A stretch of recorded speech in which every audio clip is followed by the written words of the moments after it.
ข้าหนึ่งสาวใส่ธานีเจ้าสดสวยโสพีสมที่เขาลือเขาซา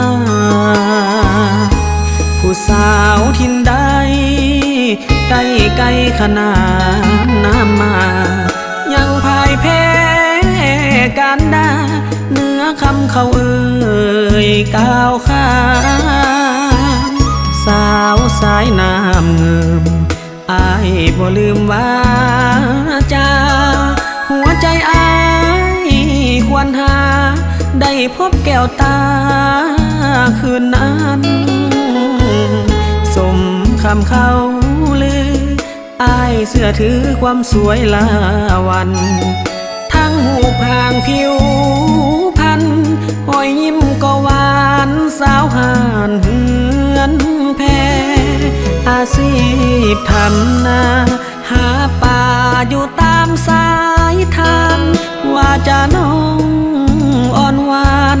ได้ฟังสถานดวงแดงยิ้มนางสักสวนแก่มวนผู้คนมาแวหยุดพักค้านเหือนแพงามจริงแท้สาวใส่ธานีเมื่อยามจะจากอายสุดอะไรเหือนแพหากใจน้องบ่เปลี่ยนแปลจะบอกพ่อแม่สู่ขอทันทียานบุญบ่สมหลงคาลมสาใส่ธานี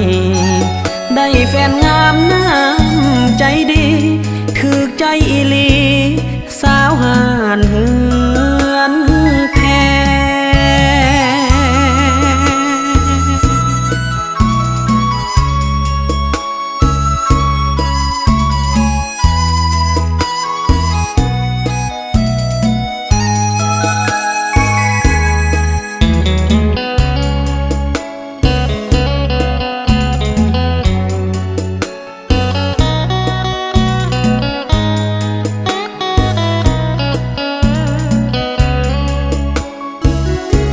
อาชี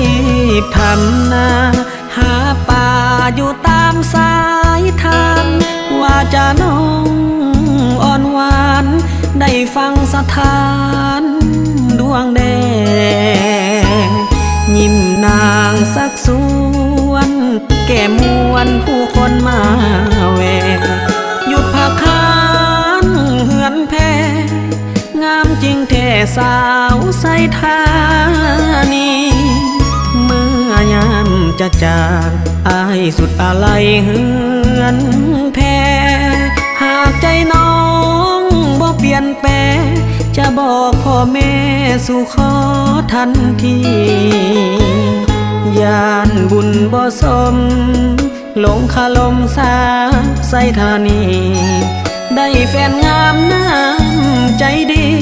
ถือใจอีลีสาวหานเฮื